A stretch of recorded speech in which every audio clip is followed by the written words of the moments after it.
જય શ્રી કૃષ્ણ મિત્રો, સ્વાગત છે તમારું આપણી ગુજરાતી યુટ્યુબ ચેનલમાં। મિત્રો, આજે આપણે વાત કરીશું જેઠ મહિનામાં આવતી યોગીની એકાદશીની।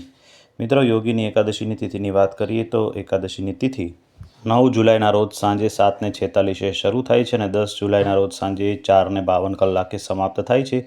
તેથી યોગીની એકાદશીનું વ્રત 10 જુલાઈના રોજ રાખવામાં આવશે, એટલે એકાદશીની તિથિ 10 જુલાઈના રોજ છે। પારણાની વાત કરીએ તો પારણાનું મુહૂર્ત 11 જુલાઈ 2026ના રોજ સવારે 5:49 થી 8:39 વાગ્યા સુધી રહેવાનું છે। તો આ સમયે પારણા અને ઉપવાસ તોડવાનું કાર્ય કરવાનું રહે છે। મિત્રો, યોગીની એકાદશીનું આપણા હિન્દુ ધર્મમાં ખૂબ વિશેષ મહત્ત્વ છે। એકાદશીની તિથિના દિવસે વહેલી સવારે વ્રતનો સંકલ્પ કરવો, આ દિવસે ભગવાન વિષ્ણુનું સ્મરણ કરવું અને ઓમ નમો ભગવતે વાસુદેવાય મંત્રનો જાપ કરવો। મિત્રો, સવારે નાહી ધોઈને ભગવાન વિષ્ણુની પૂજા કરવામાં આવે છે। તો પૂજા વિધિ જાણીએ તો પવિત્ર સ્થાન પર ગંગાજળ છાંટી પીળું વસ્ત્ર પાથરી લક્ષ્મીનારાયણની મૂર્તિ અથવા તો ફોટોગ્રાફ લઈ તેને સ્થાપિત કરવો। ત્યારબાદ પીળા ફળ, પીળા ફૂલ અને પીળી વસ્તુનો ભોગ ધરાવી વિષ્ણુ સહસ્ત્ર નામનો પાઠ કરી દીપ પ્રગટાવી ભગવાન વિષ્ણુની આરતી કરી આ રીતે એકાદશીની તિથિની પૂજા કરવામાં આવે છે। સાથે સાથે આજના દિવસે યોગીની એકાદશીની વ્રતકથા પણ સાંભળવાની હોય છે, કારણ કે વ્રતકથા વગર વ્રત અધૂરું ગણાય છે। તો આવો સૌ ભાવથી સાંભળીએ યોગીની એકાદશીની વ્રતકથા। મિત્રો, યોગીની એકાદશીનું આપણા હિન્દુ ધર્મમાં વિશેષ મહત્ત્વ છે। આ દિવસે સૃષ્ટિના પાલનહાર શ્રી હરિ વિષ્ણુની પૂજાનું વિધાન છે। માન્યતા અનુસાર યોગીની એકાદશીનું વ્રત કરવાથી વ્રતીને બધા જ પાપોમાંથી મુક્તિ મળે છે। સાથે સાથે આ લોકના શોક ભોગવી એ સ્વર્ગની પણ પ્રાપ્તિ કરે છે। પૌરાણિક માન્યતા મુજબ યોગીની એકાદશીનું વ્રત કરવાથી 28,000 બ્રાહ્મણોને ભોજન કરાવવાનું પુણ્ય ફળ પણ પ્રાપ્ત થાય છે। તો આવો સૌ ભાવથી સાંભળીએ વ્રતકથા। ધર્મરાજ યુધિષ્ઠિર કહે છે, હે જનાર્દન, હવે મને જેઠ માસના કૃષ્ણ પક્ષની એકાદશીની કથાનું વર્ણન કરો। આ એકાદશીનું નામ શું છે, તેનું મહત્ત્વ સમજાવો। ત્યારે ભગવાન શ્રી કૃષ્ણ કહે છે કે જેઠ માસના કૃષ્ણ પક્ષની એકાદશીનું નામ યોગીની છે। તે વ્રતથી સમસ્ત પાપ દૂર થાય છે। આ વ્રત આ લોકમાં ભોગ અને પરલોકમાં મુક્તિ આપનારું છે। આ વ્રતથી પાપ દૂર થાય છે। હું તમને પુરાણમાં કહેલી કથા સંભળાવું છું।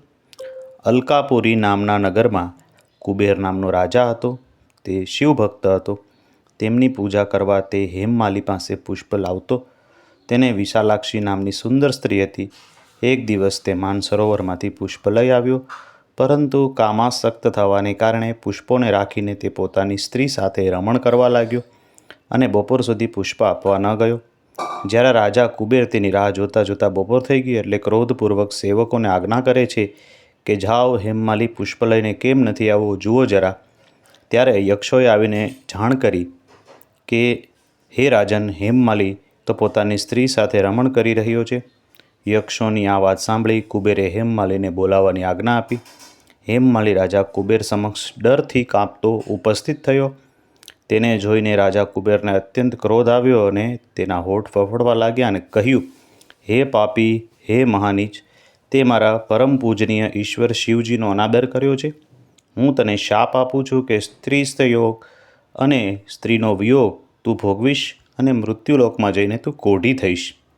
કુબેરના શાપથી તે જ ક્ષણે સ્વર્ગમાંથી તે પૃથ્વી પર પડ્યો અને કોઢી થઈ ગયો। તેની સ્ત્રી પણ તેનાથી છૂટી ગઈ। મૃત્યુલોકમાં આવીને તેણે મહાદુઃખ ભોગવ્યા, પરંતુ શિવજીના ભક્તિના પ્રભાવથી તેની બુદ્ધિ મલિન ન થઈ અને પાછળના જન્મો સુધી પણ તેની બુદ્ધિ સારી રહી। તે અનેક દુઃખ ભોગવતો પોતાના પૂર્વજન્મના કુકર્મોનું સ્મરણ કરતા હિમાલય પર્વત તરફ ચાલ્યો। ચાલતા ચાલતા તે માર્કંડ ઋષિના આશ્રમે પહોંચ્યો। ઋષિ અત્યંત વૃદ્ધ અને તપસ્વી અને તેજસ્વી હતા। તે બીજા બ્રહ્મા સમાન લાગતા હતા। તેના આશ્રમની બહાર મહાસભા સમાન તે શોભતો હતો। તે હેમમાલી ત્યાં ગયો અને પ્રણામ કરી ઋષિના ચરણમાં પડી ગયો। તેને જોઈને માર્કંડ ઋષિ કહે કે હે ભાઈ, તે ખોટા કર્મ કર્યા છે જેનાથી તું કોઢી થયો છે। તું મહાન દુઃખ ભોગવે છે। ત્યારે હેમમાલીએ કહ્યું, હે મુનિ, હું રાજા કુબેરનો સેવક છું। હેમમાલી મારું નામ। પૂજા માટેના પુષ્પો લેવા રાજા માટે હું લાવતો હતો। એક દિવસ મારી સ્ત્રી સાથે વિહાર કરતાં મોડું થઈ ગયું। બપોર સુધી પુષ્પ લઈને ન પહોંચતા રાજાએ મને શાપ આપ્યો। અને કહ્યું કે તું કોઢી થા અને સ્ત્રીનો વિયોગ ભોગવ. તેથી હું કોઢી થઈ ગયો છું અને આ મહાન દુઃખ ભોગવું છું. મને મારી મુક્તિનો ઉપાય બતાવો. ત્યારે માર્કંડ ઋષિ કહે છે કે તે મારી પાસે સત્યવચન કહ્યા છે, તેથી હું તારા ઉદ્ધાર માટે વ્રત બતાવું છું. જો તું જેઠ માસની કૃષ્ણ પક્ષની એકાદશીનું વિધિપૂર્વક વ્રત કરીશ તો તારા સમસ્ત પાપ નષ્ટ થઈ જશે. તેથી હેમમાલી ખૂબ પ્રસન્ન થયો અને મુનિના વચન અનુસાર તેણે યોગીની એકાદશીનું વિધિપૂર્વક વ્રત કર્યું. તેથી વ્રતના પ્રભાવથી તે ફરી પાછા પોતાના મૂળ સ્વરૂપમાં આવી ગયો અને પોતાની સ્ત્રી સાથે વિહાર કરવા લાગ્યો. હે રાજન, આ યોગીની એકાદશીનું કથાનું ફલ 81,000 બ્રાહ્મણોને ભોજન કરાવવાના પુણ્ય બરાબર છે. આ વ્રતના પ્રભાવથી સમસ્ત પાપ દૂર થાય છે અને અંતે સ્વર્ગમાં મોક્ષની પ્રાપ્તિ થાય છે. બોલો વિષ્ણુ ભગવાનની જય.